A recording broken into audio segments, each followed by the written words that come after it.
മകൻ V A അരുൺകുമാറിനും മകൾ ആശയ്ക്കും അകലത്തായിരുന്നു എങ്കിലും എപ്പോഴും ഒപ്പമുണ്ടെന്നുറപ്പുവരുത്തിയ അച്ഛനായിരുന്നു വി എസ്. 1999 ഗവേഷണ കാലത്ത് തനിക്ക് ലഭിച്ച സ്റ്റൈപ്പൻഡ് തുകയെല്ലാം ചേർത്തുവെച്ച് ഒരു സ്വർണ്ണ പാദസരം വാങ്ങണം എന്നായിരുന്നു ആശയുടെ ഏറ്റവും വലിയ ആഗ്രഹം. തൻ്റെ ആഗ്രഹം അച്ഛനോട് പറഞ്ഞപ്പോൾ വി എസ് നൽകിയ മറുപടി മറ്റൊന്നായിരുന്നു. മോളെ, നീ ഒരു തൊഴിലാളി നേതാവിൻ്റെ മകളാണ് എന്ന കാര്യം മറക്കരുത്. അതോടെ തൻ്റെ ആഗ്രഹം മാറ്റിവെക്കുകയായിരുന്നു ആശ. പിന്നീട് വിവാഹത്തിനാണ് ആശ അച്ഛൻ്റെ അനുവാദത്തോടെ ഒരു സ്വർണ്ണ പാദസരം സ്വന്തമാക്കിയത്. അടിയന്തരാവസ്ഥക്കാലത്തെ മറക്കാനാവാത്ത ഓർമ്മകളും ആശ പങ്കുവെക്കുകയുണ്ടായി.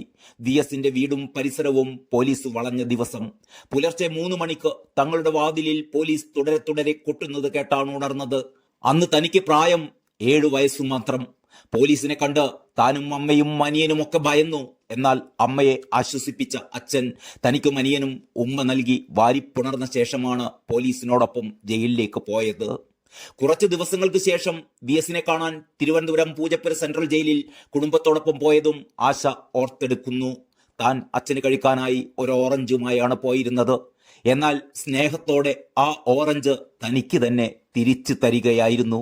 1968 ജൂലൈ 25 മൂത്തമകൾ ആശ ജനിക്കുന്നത്. അമ്പലപ്പുഴ MLA ആയിരുന്ന വി എസ് അന്ന് ആലപ്പുഴ കളക്ടറേറ്റിലെ ഒരു യോഗത്തിലായിരുന്നു. കുഞ്ഞായിരുന്ന ആശയെ വീട്ടിലേക്ക് ആദ്യമായി കൊണ്ടുവന്നപ്പോഴും വി എസ് പൊതുപ്രവർത്തകന്റെ തിരക്കിലായിരുന്നു. 2 വർഷത്തിന് ശേഷമാണ് ഇളയ മകനായ അരുൺകുമാർ ജനിക്കുന്നത്.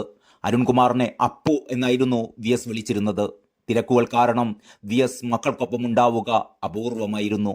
തിരക്കിനിടയിലും ഓടിയെത്തുന്ന അച്ഛൻ്റെ കയ്യിൽ മക്കൾക്കുള്ള മിഠായി പൊതികളും ഉണ്ടായിരുന്നു.